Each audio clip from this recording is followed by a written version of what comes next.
coordinadora del área de psicología infantil y adolescencia, psicoterapia individual y de grupal de niños, adolescentes y adultos, la Ciudad de México, DF.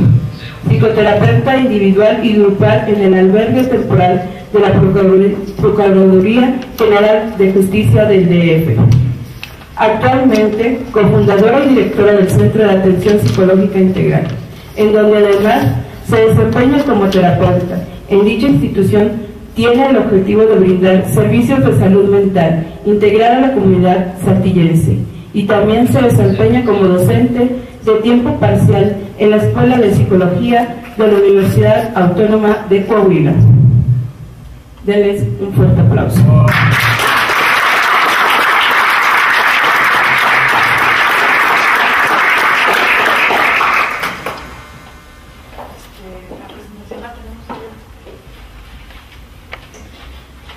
Somos prácticamente ciegos, ¿sí? Tenemos una visión de 20/600 en comparación de lo que un adulto que puede ver que tiene 20/20, ¿sí? Entonces se podría decir que somos ciegos ante esos detalles del cuarto, del espacio donde nos encontramos, y conforme nos vamos desarrollando nuestra visión va pudiendo enfocarse, va pudiendo detectar estos detalles. Pero ¿esto por qué es importante? Es importante porque de aquí empieza este primer estigma, ¿sí? De aquí empieza este primer creencia errónea que tenemos, que a veces las personas con debilidad visual o ciegos son tan dependientes como si fueran un bebé que necesita de alguien que los ayude todo el tiempo para sobrevivir, y esto es falso. Ustedes aquí el día de hoy, conmemorando este 6º aniversario de su fundación, demuestran todo lo contrario.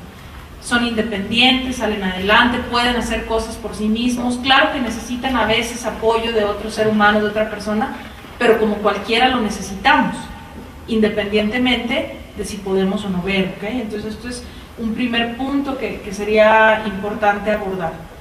La siguiente, por favor. En cuanto a los factores psicológicos, vamos a hacer un abordaje muy breve de la importancia que se le da a la vista desde el nacimiento, desde que somos niños. Hay autores dentro de la psicología, Winnicott, Lacan, por ejemplo, dentro de ellos, que hablan de la importancia de la función de la madre como espejo, de la mirada de la madre para poder estructurar a un niño emocionalmente, psicológicamente, para que tenga un desarrollo sano e integral. Pero si lo vemos desde esa perspectiva, podríamos pensar entonces que las personas que no pueden voltear cuando son bebés a ver a su madre, al rostro de su madre, y en ese rostro observarse a sí mismos, tendrían un problema emocional, un problema psicológico. Se supone que el bebé no se ve diferenciado de su madre, siente que son uno mismo, y entonces ese es el reflejo el que le permite estructurarse como un individuo. Esto es falso, ¿sí?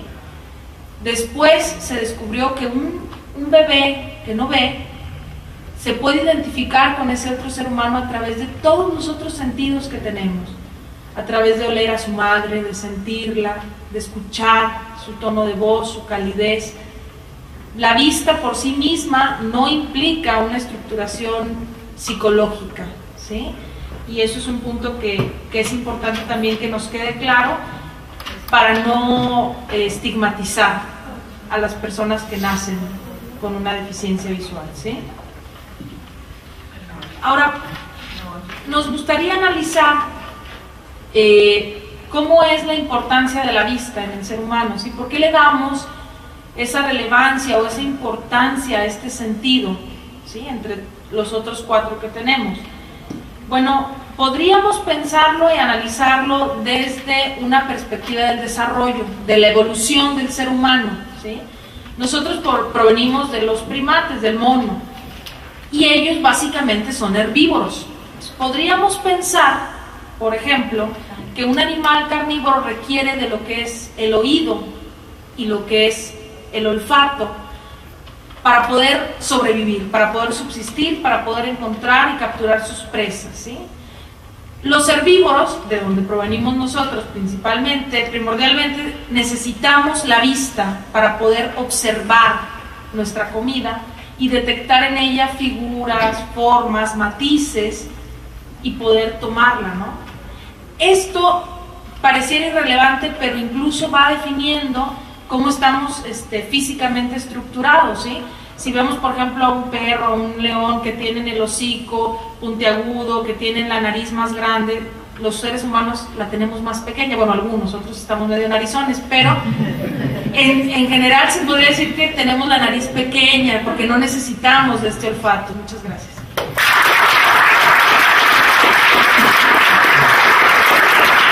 Tiene que ver básicamente con la reorganización. Ya estamos ante una realidad, lo que implica que tenemos un diagnóstico claro. Tenemos personas con una discapacidad visual. A mí me parece bien importante comenzar dándoles a conocer mi punto de vista acerca del trabajo con cualquier persona que tenga una discapacidad, porque a veces entramos en situaciones de normalidad, de hablar de lo que es normal, etcétera, y no tomamos en cuenta los criterios que establece como normalidad cada persona. ¿Qué es normal? Esa sería la pregunta. La normalidad para la mayoría de las personas se basa en la estadística, en lo que la mayoría de las personas tenemos. A mí me parece importante retomar que una discapacidad visual no imposibilita el éxito o el sano desarrollo de las personas, pero los estereotipos sí. Los estereotipos es algo que tenemos inmerso en nuestra cultura, es parte de nuestra sociedad y no necesariamente lo tienen las personas que pueden ver. Otras, por ejemplo, como en mi caso, que vemos más o menos porque usamos anteojos, gafas, lo tenemos de manera general, en todas las familias. Estos estereotipos va a ser importante que los trabajemos porque encierran diferentes mitos, algunos de los que les comentó Carla y otros que pueden ser situaciones que pueden lastimar a las familias que tienen algún miembro de la familia con una discapacidad visual. ¿Qué suele decir la gente? Que si es un castigo de Dios, que si es una familia muy especial, por eso les tocó a alguien especial, que si son personas problemáticas que van a ser dependientes toda la vida. Esos son algunos de los mitos con los que nos vamos topando en el camino diario, en el cotidiano caminar hacia la educación, la inclusión en el trabajo, etcétera. Me parece importante tomar en cuenta que el pensamiento social se tiene que ir modificando y que esa es una tarea de todos, de los que estamos aquí, de los que están allá afuera, de los que vienen en camino, de todos. Ese es un trabajo del que nos tenemos que responsabilizar y eso nada más se puede tener a través de la educación para la paz, la educación basada en el respeto, en la inclusión y sobre todo en la empatía. Nosotros a veces también tenemos algunos estereotipos hacia otras personas y ahorita vamos a hablar un poquito de ello. ¿Por qué las diferencias nos cuestan tanto trabajo? No pasa nada, pero ese no es el mundo real. El mundo real es en donde nos damos tropezones, en donde nos caemos, en donde nos pegamos en la pared para dar vueltas, en donde en la casa se les ocurrió hacer una nueva bardita para comer y todavía no la reconocemos y nos pegamos. Ese es el mundo real. La cuestión de la sobreprotección muchas veces no se reconoce con las connotaciones negativas que ello implica. La sobreprotección priva a las personas del derecho a crecer, a conformarse como personas únicas y a desarrollar herramientas para enfrentar la vida. Otras veces las personas con alguna discapacidad se enfrentan a la indiferencia, a la omisión de cuidados, que es otra de las caras que podemos ver. No importa, al cabo no se da cuenta. Sí se da cuenta, porque claro que lo escucha, lo siente, siente a esa mamá que está enojada, a ese papá que llega indiferente, sí lo sienten. Esos son otros de los aspectos psicológicos que hay que empezar a trabajar al lado del rechazo, del estigma, del temor. Y hay que empezar a trabajar para la consecución de una vida autónoma y de la integridad y la integración social. Hay que estar atentos para el trabajo de esferas importantes dentro de la psicología, que es el área que nosotros trabajamos, nosotros trabajamos específicamente para que las personas encuentren las herramientas que están dentro de ustedes mismos y las puedan poner en práctica para desempeñarse de la mejor manera en la vida. No es que nosotros creamos herramientas en ustedes porque ya las tienen. Solo hay que darse cuenta de que están ahí y empezar a usarlas. ¿Por qué? Porque nosotros trabajamos para que no se queden acomodados en el estigma social de ser víctimas. Porque ser víctima no nos coloca en algún lugar que posibilite el éxito. Hay que movernos de ese papel de víctimas. Solamente estamos frente a una condición diferente. Igual que los que son muy chaparritos como yo, que tenemos una condición diferente y tenemos que decirle al alumno que prende el proyector porque no alcanzo. Pero tengo que hacer algo para poderme adaptar a la vida. O usar la regla, el lápiz para picar al botón porque no alcanzo de verdad. Igual ustedes, si no ven, van a encontrar alguna situación que les favorezca en la vida para salir adelante y no colocarnos en un papel de víctimas. Las redes de apoyo son otro punto importante porque nos ayuda como proceso de adaptación.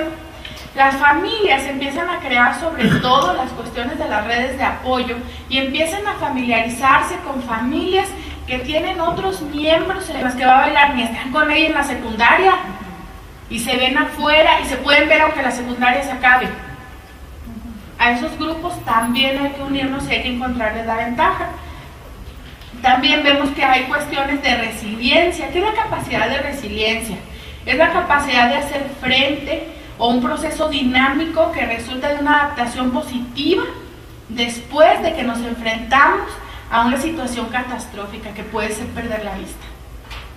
Muchos son muy exitosos y a veces la pérdida les da un plus, pero a veces no lo reconocemos. Son excelentes conferencistas. Yo tengo a una alumna que está con ustedes dentro de clase y es de las que más participa. La seguridad aumentó y eso lo ha ido retomando poco a poco, pero eso como que no lo señalamos, mejor vemos lo que nos falta.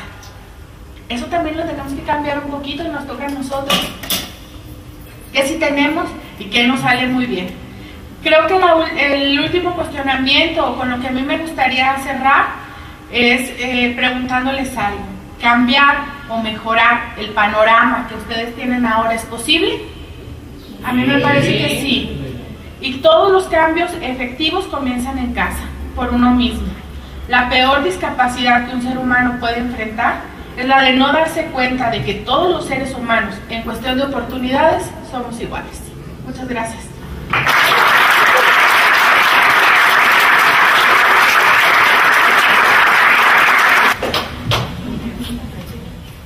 No sé si tengan alguna pregunta, alguna duda. ¿Sí? Nada más, volviendo al tema que hablaba la licenciada Carla, de qué es más difícil. A mí me hacen siempre esa pregunta: ¿qué es más difícil? ¿El obtener la debilidad visual después de que uno ve poco a poco, o cuando pierde por un accidente, o cuando nacen con ese problema visual? Fíjate, perdón, no, sí. Termina de decir. Sí, ¿qué psicológicamente, qué es más duro? ¿Qué es más difícil? ¿Qué es más difícil superar? Es una pregunta muy interesante que nos hemos cuestionado mucho, porque personas que tienen eso que les comentaba Diana, la resiliencia, estos factores que les permiten enfrentar situaciones difíciles de la vida, ¿sí? Entonces, hay quien aprende a disfrutar esta nueva forma de vivir. Este tipo de cuestiones que pudieran ser, que a veces tomamos como muy extremas, justo como si la vida se terminara y nos damos cuenta que no, que seguimos y que seguimos en el camino creciendo, ¿no? Pues muchas gracias. Ya, creo que es... No sé si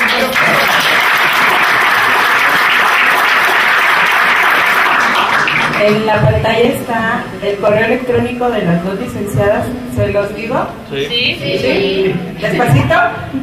Sí. ¿Lo van a anotar? ¿Qué van a grabar? Bueno, lo van a grabar despacito. Bueno. ¿Ya tienen todo su grabadora? Bueno.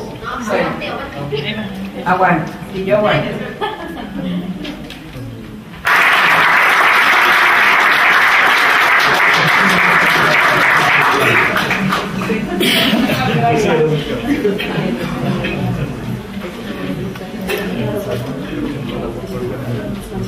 Muchísimas gracias, muy amable.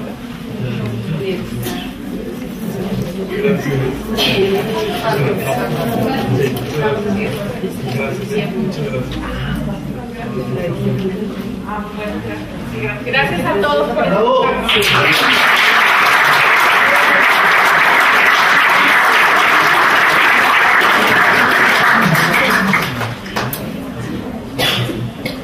Continuando con nuestro programa, 2 personas asociadas a MEVER nos compartirán sus experiencias de vivencia a lo largo del tiempo que han permanecido en la asociación.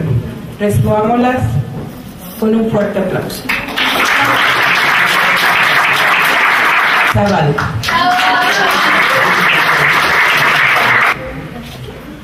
Sí.